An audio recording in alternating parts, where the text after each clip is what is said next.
T20 world కప్లో మన team India అతిపెద్ద రీవెంజ్ మ్యాచ్కి సిద్ధమైంది. జూన్ 27వ తేదీన గయానా వేదికగా మన వాళ్ళు ఇంగ్లాండ్తో సెమీఫైనల్ మ్యాచ్ ఆడబోతున్నారు. సో ఇదైతే ఒక అసలైన రీవెంజ్ మ్యాచ్. ప్రీవియస్గా మన వాళ్ళు ఆస్ట్రేలియా మీద రీవెంజ్ తీర్చుకున్నారు, కానీ ఆ లెక్క వేరు. వన్డే వరల్డ్ కప్లో ఓటమికి టీ20 వరల్డ్ కప్లో రీవెంజ్ తీర్చుకున్నారు, బట్ అది పార్షియల్ రీవెంజ్ మాత్రమే. కానీ ఇప్పుడు ఇంగ్లాండ్తో మ్యాచ్ అనేది ఒక డెడ్ యాక్యురేట్ రీవెంజ్ మ్యాచ్. ఎందుకంటే మనందరికీ తెలిసిందే, 2 ఏళ్ల క్రితం ఇదే వరల్డ్ కప్ సెమీఫైనల్లో మన వాళ్ళు ఇంగ్లాండ్ చేతిలో ఘోరంగా ఓడిపోయారు. ఎంత ఘోరంగా అంటే 10 వికెట్ల తేడాతో ఎప్పుడూ లేని విధంగా చాలా చిత్తుగా ఓడిపోయారు. సో ఆ మ్యాచ్ తర్వాత మన ప్లేయర్స్తో పాటు ఫ్యాన్స్ కూడా ఎంత అలా ఏడ్చామో ఇప్పటికీ గుర్తుంది. అయితే ఇప్పుడు మనకి ప్రతీకారం తీర్చుకునే ఛాన్స్ వచ్చింది. ఎక్కడైతే ఇంగ్లాండ్ చేతిలో ఘోరంగా ఓడిపోయామో మళ్ళీ అదే టీ20 వరల్డ్ కప్ అండ్ మళ్ళీ అదే సెమీఫైనల్ మ్యాచ్. సో ఈ మ్యాచ్లో మన టీమిండియా గెలిచారంటే ఖచ్చితంగా ఇది మన వాళ్ళకి టీ20 ఫార్మేట్లో ది బెస్ట్ రివెంజ్ మ్యాచ్గా మిగిలిపోతుంది. ఎస్పెషల్లీ ఈసారి ఫైనల్కి వెళ్తే మన వాళ్ళకి కప్పు గెలిచేందుకు చాలా అవకాశాలు ఉన్నాయి. ఎందుకంటే ఫస్ట్ సెమీఫైనల్ ఆడపోయి ఆఫ్ఘనిస్తాన్ మరియు సౌత్ ఆఫ్రికా వాళ్ళు పెద్దగా నాకౌట్ మ్యాచెస్ని ఎక్కువగా డీల్ చేయలేదు. దీంతో మన వాళ్ళకి ఖచ్చితంగా ఫైనల్ మ్యాచ్లో అప్పర్ హ్యాండ్ లభించే ఛాన్స్ ఉంటుంది. సో ప్రజెంట్ మన టీమిండియాకు మరియు వరల్డ్ కప్ ట్రోఫీకి మధ్యలో ఉన్న అతిపెద్ద అడ్డంకి ఇంగ్లాండ్ వాళ్ళు మాత్రమే. అయితే ఈసారి మన టీమిండియా ఇంగ్లాండ్ ఓడించగలదా, ప్రతీకారం తీర్చుకోగలరా? సో ఈ క్వశ్చన్కి ఆన్సర్ చెప్పడం అయితే చాలా డిఫికల్ట్. ఎందుకంటే ఇప్పటివరకు టోర్నమెంట్లో చూసుకుంటే ది బెస్ట్ 2 టీమ్స్ ఇంగ్లాండ్ మరియు ఇండియా అని చెప్పుకోవాలి.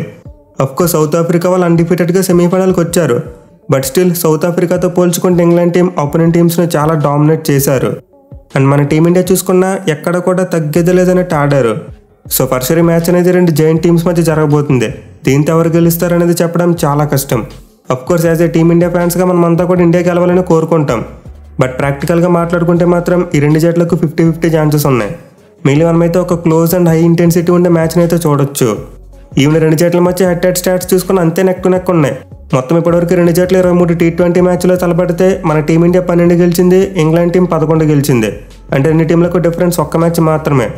అదే టీ20 వరల్డ్ కప్స్లో చూసుకుంటే డెడ్ ఈక్వల్. 4 మ్యాచ్లు ఆడితే 2 వాళ్ళు గెలిచారు, 2 మనం గెలిచాం. సో 2 జట్ల మధ్య మ్యాచ్ అంటే మిగతా ఫార్మాట్స్లో ఎలా ఉన్నప్పటికీ ఈ టీ20 ఫార్మాట్లో మాత్రం వేరే లెవెల్లో ఉంటుంది. ఇక మ్యాచ్ని అయితే గయానాలోని ప్రొవిడెన్స్ స్టేడియం వేదిక ఆడబోతున్నారు. అండ్ ఇక్కడ పిచ్ చూసుకుంటే చాలా వరకు ఒక న్యూట్రల్ వికెట్ అని చెప్పుకోవచ్చు. అంటే బ్యాట్స్మెన్ తలుచుకుంటే పిచ్ మీద బాగా బ్యాటింగ్ చేయొచ్చు, అలాగే బౌలర్స్ కూడా సరైన ఏరియాస్లో బౌలింగ్ చేయగలిగితే వాళ్ళకు కూడా పిచ్ నుండి మద్దతు లభిస్తుంది. సో ఈ గయానా వికెట్ మీద అయితే బ్యాట్ అండ్ బాల్ మధ్య ఒక ఈక్వల్ కాంపిటీషన్ మనం చూడొచ్చు. But anyway on going T20 world కప్లో మాత్రం ఎక్కువగా బౌలర్సే డామినేట్ చేశారు. ఎస్పెషల్లీ పిచ్ మీద ఇనీషియల్గా పేస్ బౌలర్స్కు చాలా హెల్ప్ లభిస్తూ ఉంటుంది, అలాగే మిడిల్ ఓవర్స్లో స్పిన్నర్స్ కూడా గేమ్లోకి వస్తారు. సో ఈ వరల్డ్ కప్లో అయితే పిచ్ మీద ఇప్పటివరకు కేవలం ఒక్కసారి మాత్రమే 180+ స్కోర్ చూసాం, అది కూడా ఆఫ్ఘనిస్తాన్ వాళ్ళు ఒగాండా టీం మీద కొట్టారు. అండ్ వెస్టిండీస్ వాళ్ళు కూడా ఒక మ్యాచ్లో 170+ స్కోర్ అయితే కొట్టారు.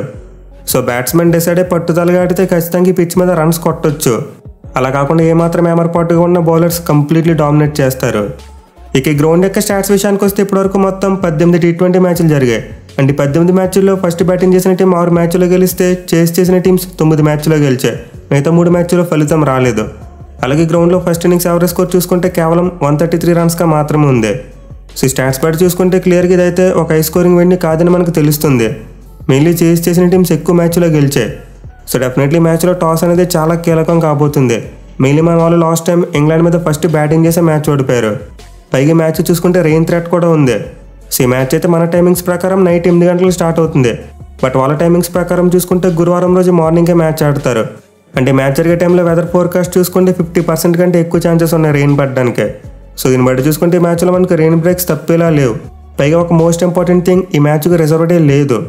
సో ఐసీసీ సెమీఫైనల్ 2కి రిజర్వ్ డే ఎందుకు పెట్టలేదంటే ఈ మ్యాచ్కు ఫైనల్ మ్యాచ్కు పెద్దగా డిస్టెన్స్ లేదు.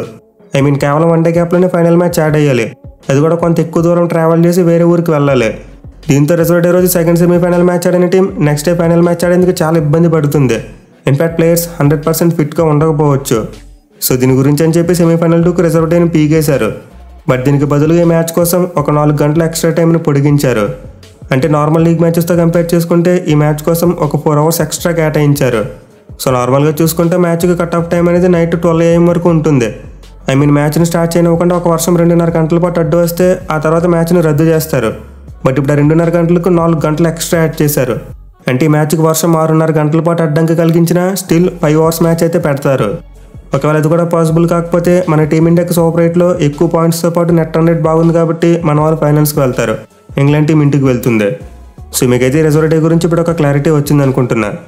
ఇక మనం మాట్లాడుకుంటున్న టాస్ టాపిక్ విషయానికి వస్తే రికార్డ్స్ పెట్టి ముందుగా ఫీల్డింగ్ చేయడమే బెటర్ అనుకున్నాం. అండ్ ఇప్పుడు వెదర్ రిపోర్ట్ చూసుకుంటే డీలెస్ మెథడ్ కూడా ప్లేలోకి వచ్చే అవకాశాలు కనిపిస్తున్నాయి. దీంతో ఖచ్చితంగా సెకండ్ బ్యాటింగ్ చేసే టీంకి చాలా అడ్వాంటేజ్ ఉంటుంది. సో ఫస్ట్ మ్యాచ్లో టాస్ అనేది చాలా కీలకం. అండ్ టాస్ గెలిచిన కెప్టెన్ మోస్ట్ లైక్లీ ముందుగా ఫీల్డింగే తీసుకుంటారు. ఇక గ్రౌండ్లో అయితే మన టీమిండియాకు చాలా వరకు మంచి రికార్డు ఉంది. మొత్తం 3 మ్యాచ్లు ఆడితే 2 గెలిచి 1 ఓడిపోయారు. బట్ ఇంగ్లాండ్ వాళ్ళు చూసుకుంటే ఈ గ్రౌండ్లో 1 మ్యాచ్ మాత్రమే ఆడారు. అండ్ 1 మ్యాచ్లో వెస్టిండీస్ చేతిలో ఓడిపోయారు. సో ఇంగ్లాండ్తో కంపేర్ చేసుకుంటే మన టీమిండియాకి గ్రౌండ్లో చాలా మంచి రికార్డు కనిపిస్తుంది. ఇక టీమ్స్ విషయానికి వస్తే ఇంగ్లాండ్ టీం యొక్క అతిపెద్ద స్ట్రెంత్ వాళ్ళ ఓపెనర్స్. సో వరల్డ్ కప్లో వాళ్ళ కెప్టెన్ జాస్ బట్లర్ మరియు ఫిలిప్ సాల్ట్ వీళ్ళిద్దరు కూడా చాలా ఎక్కువ రన్స్ చేశారు. మెయిన్లీ జాస్ బట్లర్ చివరిగా యూఎస్ఏ టీం మీద ఒక తుఫాన్ ఇన్నింగ్స్ ఆడాడు. అలాగే సాల్ట్ చూసుకున్న గత 1 ఇయర్గా చాలా మంచి ఫామ్లో ఉన్నాడు. సో లాస్ట్ టైం కూడా మనకి 2 ఇంగ్లాండ్ ఓపెనర్సే తలపోటుగా మారారు. అది కూడా రైట్ హ్యాండ్ ఓపెనర్సే. సో ఇప్పుడు కూడా మరోసారి ఇంగ్లాండ్ టీంకి వాళ్ళ ఓపెనర్స్ కీలకం కాబోతున్నారు. ఎస్పెషల్లీ వరల్డ్ కప్లో ఇంగ్లాండ్ మిడిల్ ఆర్డర్ ఎక్కువగా టెస్ట్ కాలేదు. పైగా ప్రెజర్ సిచ్యువేషన్లో జానీ బెరిస్టో, హ్యారీ బ్రూక్ మరియు లివింగ్స్టన్ లాంటి ప్లేయర్స్ ఎక్కువగా పెర్ఫామ్ చేయరు. అఫ్కోర్స్ వీళ్ళంతా వరల్డ్ కప్లో చాలా మంచి స్ట్రైక్ రేట్తో బ్యాటింగ్ చేస్తున్నారు. బట్ ఓవరాల్ పిక్చర్ చూసుకుంటే మాత్రం వాళ్ళకి మరీ అంత ఎక్కువ గేమ్ టైం దొరకలేదు. మనకి హార్దిక్ పాండ్యా మరియు సూర్యకుమార్ యాదవ్ 50s కొట్టినట్టు వీళ్ళకి అలా 50s కొట్టే ఛాన్స్ రాలేదు. సో మోస్ట్లీ ఇంగ్లాండ్ టీం యొక్క బ్యాటింగ్ వాళ్ళ ఓపెనర్స్ చుట్టూనే జరగబోతుంది. ఇక వాళ్ళ బౌలింగ్ విషయానికి వస్తే చాలా డీసెంట్గా కనిపిస్తుంది. ఎస్పెషల్ వాళ్ళ స్పిన్నర్స్ గేమ్ను బాగా కంట్రోల్ చేస్తున్నారు. సో అదిల్ రషీద్ చూసుకున్నా, మొయిన్ అలీ చూసుకున్నా వీళ్ళిద్దరికి కూడా ప్లెంటీ ఆఫ్ ఎక్స్పీరియన్స్ ఉంది. అండ్ మిగతా బౌలర్స్ అయిన క్రిస్ జార్డన్, జాఫ్రా ఆర్చర్ మరియు రీస్ టాప్లే వీళ్ళకి కూడా ఎక్స్పీరియన్స్ విషయంలో ఎలాంటి లోటు లేదు. ఈవెన్ శామ్ కరన్ కూడా ఒక జెన్యూన్ పేస్ బౌలర్లో బౌలింగ్ చేయగలడు. బట్ ఇంగ్లాండ్ బౌలింగ్లో కనిపిస్తున్న ఒకే ఒక్క లోటు ఏంటంటే ఆ గన్ బౌలర్ లేడు. మన దగ్గర బుమ్రా మరియు కుల్దీప్ యాదవ్ లాంటి గన్ బౌలర్స్ ఉన్నారు. అండ్ వీళ్ళిద్దరు చూసుకుంటే ఆల్మోస్ట్ ప్రతి మ్యాచ్లో కూడా కన్సిస్టెంట్గా రాణిస్తున్నారు. అండ్ మన టీం కష్టాలు ఉన్నప్పుడు వికెట్లు తీస్తున్నారు. బట్ ఇంగ్లాండ్ టీం విషయానికి వస్తే గేమ్ని చేతిలోకి తీసుకుని కంట్రోల్ చేయగలిగే బౌలర్ కనిపించట్లేదు. అఫ్కోర్స్ వాళ్ళందరూ బౌలర్స్కి చాలా మంచి రెప్యుటేషన్ ఉంది. అండ్ కలిసికట్టుగా బౌలింగ్ చేస్తే ఏ టీంనైనా సరే పడగొట్టగలరు. But at the same time ఒకవేళ అపోనెంట్ బ్యాట్స్మెన్ కనుక కౌంటర్ అటాక్ చేస్తే ఖచ్చితంగా ప్రెజర్లోకి వెళ్ళిపోతారు. సో ఇంగ్లాండ్ బౌలింగ్ యూనిట్ మొత్తం కలిసికట్టుగా రాణిస్తేనే ఈ మ్యాచ్లో వాళ్ళు గెలుస్తారు. అలా కాకపోతే వాళ్ళు డెఫినెట్లీ ఎరకాటంలో పడిపోవచ్చు. మ్యాచ్ కోసం ఇంగ్లాండ్ టీం యొక్క ప్రాబబుల్ ప్లేయింగ్ 11 చూసుకుంటే ఓపెనర్స్గా ఫిల్ సాల్ట్ మరియు జాస్ బట్లర్ బరిలోకి దిగుతారు. ఇక తర్వాత నెంబర్ 3లో జానీ బెరిస్టో, నెంబర్ 4లో హ్యారీ బ్రూక్, నెంబర్ 5లో మొయిన్ అలీ, నెంబర్ 6లో లియామ్ లివింగ్స్టోన్, నెంబర్ 7లో శామ్ కరన్, నెంబర్ 8లో క్రిస్ జార్డన్, నెంబర్ 9లో జాఫ్రా ఆర్చర్, నెంబర్ 10లో అదిల్ రషీద్ మరియు నెంబర్ 11లో రీస్ టాప్లే బరిలోకి దిగే ఛాన్సెస్ ఉన్నాయి. ఇక మన టీమిండియా విషయానికి వస్తే మన కెప్టెన్ మరోసారి చాలా ఇంపార్టెంట్ కాబోతున్నాడు. ఎందుకంటే మన వాళ్ళు లాస్ట్ టైం సెమీఫైనల్ ఓడిపోవడానికి మెయిన్ రీజన్ మన ఓపెనర్సే. నిజంగా రాహుల్ కానీ రోహిత్ కానీ ఇద్దరు కూడా చాలా పూర్ బ్యాటింగ్ చేశారు. ఎస్పెషల్లీ రోహిత్ శర్మ 25 కంటే ఎక్కువ బాల్స్ ఆడేసి అరౌండ్ 100 స్ట్రైక్ రేట్తో బ్యాటింగ్ చేశాడు. సో దీనివల్ల అయితే చివరిలో హార్దిక్ పాండ్యా ఒక 50 కొట్టినప్పటికీ మన టీమ్ స్కోర్ 170 దాటలేదు. దీనిసారి మన వాళ్ళ మిస్టేక్ని రిపీట్ చేయకూడదు. పవర్ ప్లేలో ఖచ్చితంగా ఒక 50+ రన్స్ అయినా కొట్టాలి. Mainly Rohit Sharma Australia team మీద ఏం తాగొచ్చి ఆడాడో ఈ మ్యాచ్ కూడా సేమ్ అదే తాగొచ్చి ఆడాలి. అదే రేంజ్లో చితక్ కొట్టాలి. ఇక విరాట్ కోహ్లీ విషయానికి వస్తే అతనికి అయితే వరల్డ్ కప్ నాకౌట్స్లో చాలా మంచి రికార్డు ఉంది. ఇప్పటివరకు T20 వరల్డ్ కప్ నాకౌట్స్లో 4 మ్యాచ్లు ఆడితే 4 మ్యాచ్లు కూడా 50s ఉన్నాయి. సో ఈ మ్యాచ్లో అయితే నేను జెన్యూన్గా విరాట్ కోహ్లీ దగ్గర నుండి ఎక్స్పెక్ట్ చేసేది కేవలం ఒక యాంకర్ ఇన్నింగ్స్ మాత్రమే. అతను కనుక ఒక ఎండ్ హోల్డ్ చేసి పెట్టుకుంటే మిగతా ఎండ్లో ఉన్న బ్యాట్స్మెన్ అందరూ కూడా పవర్ హిట్టింగ్ చేయగలరు. ఎస్పెషల్లీ పంత్ మరియు స్కై కొంతవరకు మంచి ఫామ్లో ఉన్నారు. సో మన వాళ్ళైతే టీంలో మార్పులు చేయకలేదు. అలాగే బ్యాటింగ్ ఆర్డర్లో కూడా ఎలాంటి మార్పులు చేయకూడదు. ఎందుకంటే ప్రజెంట్ మన వాళ్ళకి మంచి రిజల్ట్స్ వస్తున్నాయి. ఈవెన్ విరాట్ కోహ్లీ సరిగ్గా ఆడకపోయినా మన వాళ్ళు మ్యాచ్లు గెలుస్తున్నారు. అదే విరాట్ కోహ్లీ పెర్ఫార్మెన్స్ కూడా యాడ్ అయితే మన వాళ్ళు ఇంకెక్కడికో వెళ్ళిపోతారు. సో ఒకవేళ మన వాళ్ళు మ్యాచ్లు ఓడిపోతుంటే కాంబినేషన్ మార్చినా ఒక అర్థం ఉంటుంది. అలా కాకుండా మ్యాచ్లు గెలిచినప్పుడు విన్నింగ్ కాంబినేషన్ మారిస్తే ఖచ్చితంగా రివర్స్ అవుతుంది. మెయిన్లీ మన వాళ్ళు వరల్డ్ కప్లో విరాట్ కోహ్లీని ఓపెనర్గా అనుకున్నారు. అండ్ అదే లాస్ట్ వరకు కంటిన్యూ చేయనివ్వండి, ఏం పర్వాలేదు. అట్లీస్ట్ కోహ్లీ నాకౌట్ మ్యాచెస్లో బాగా ఆడినా చాలు, మిగతా ముందు మ్యాచ్లోకి ఎఫెక్ట్ అంతా పోతుంది. సో మన టీమిండియాకి అయితే ఈ మ్యాచ్లో పవర్ ప్లే చాలా కీలకం కాబోతుంది. ఇక మిడిల్ ఆర్డర్లో ముందు చెప్పుకున్నట్టే పంత్ మరియు స్కై ఆల్రెడీ రన్స్ స్కోర్ చేశారు. ఎస్పెషల్లీ స్కై చాలా మంచి స్ట్రైక్ రేట్తో బ్యాటింగ్ చేస్తున్నాడు. అండ్ దుబే మరియు హార్దిక్ పాండ్యా చూసుకున్న రన్స్ అయితే చేస్తున్నారు. బట్ వచ్చిన దుబే కొంతవరకు తన స్ట్రైక్ రేట్ని ఇంప్రూవ్ చేయాలి. ఇక చివరిలో మనం జడేజా మరియు అక్షర్ పటేల్ మీద కూడా కొంతవరకు నమ్మకం పెట్టుకోవచ్చు. ఇంగ్లాండ్ టీం యొక్క బ్యాటింగ్ డెప్త్తో పోల్చుకుంటే మన వాళ్ళకి ఎక్కువ బ్యాటింగ్ డెప్త్ ఉంది. ఈవెన్ బౌలింగ్లో చూసుకున్న మన బౌలర్స్ ఇంగ్లాండ్ బౌలర్స్తో కంపేర్ చేసుకుంటే కాస్త మెరుగైన ఫామ్లో ఉన్నారు. ఎస్పెషల్లీ హర్షదీప్ సింగ్ ఆల్మోస్ట్ ప్రతి మ్యాచ్ యొక్క పవర్ ప్లేలో వికెట్లు తీయగలుగుతున్నాడు. అండ్ ముందు చెప్పుకున్నట్టే బుమ్రా మరియు కుల్దీప్ యాదవ్ ఇద్దరు గన్ బౌలర్స్. అండ్ వీళ్ళిద్దరు కనుక బాగా పెర్ఫామ్ చేశారా మన వాళ్ళు ఈజీగా మ్యాచ్ గెలిచే ఛాన్సెస్ ఉంటాయి. బట్ మనకి లాస్ట్ మ్యాచ్లో హార్దిక్ పాండ్యా బౌలింగ్ కాస్త అటు ఇటు అయ్యింది. అలాగే జడేజా కూడా అంత మంచి రిథంలో కనిపించలేదు. సో ఈ కంబైన్ 5th బౌలింగ్ ఆప్షన్ అనేది కొంతవరకు మెరుగుపడాలి. మెయిన్లీ మ్యాచ్లో ఇంగ్లాండ్ టాప్ 4 బ్యాట్స్మెన్ అందరూ కూడా రైట్ హ్యాండ్ బ్యాట్స్మెనే. దీంతో మన లెఫ్ట్ ఆర్మ్ స్పిన్నర్స్ ఖచ్చితంగా ప్లేలోకి రావచ్చు. అలాగే ఇనిషియల్గా హర్షదీప్ సింగ్ యొక్క లెఫ్ట్ ఆర్మ్ పేస్ కూడా మనకి చాలా కీలకంగా మారబోతుంది. సో ఓవరాల్గా చూసుకుంటే ఇంగ్లాండ్ కంటే మన టీమిండియాలోనే కాస్త వెరైటీ ఎక్కువ కనిపిస్తుంది. బ్యాటింగ్లో చూసుకున్న బౌలింగ్లో చూసుకున్న వేరియేషన్ కనిపిస్తుంది. బట్ పవర్ హిట్టింగ్తో కంపేర్ చేసుకుంటే ఇంగ్లాండ్ వాళ్ళ దగ్గర చాలా మంచి పవర్ హిట్టర్స్ ఉన్నారు.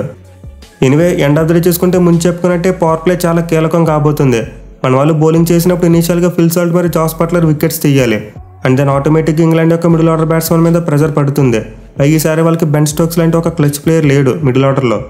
సో ఇనీషియల్గా పవర్ ప్లేలో మన వాళ్ళు వికెట్స్ తీసేందుకు ప్లాన్ చేసుకుని రావాలి.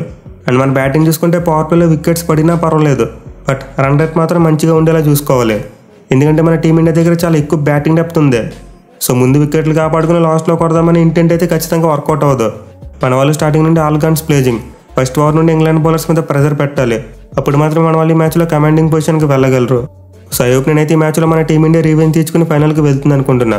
మరి మీరు ఏ టీం గెలవాలనుకుంటున్నారో కింద కామెంట్ చేయండి. అలాగే వీలైతే మన టీమిండియాకి కొంత పాజిటివిటీని పంపండి మీ కామెంట్స్ ద్వారా. Thank you for watching. Have a nice day.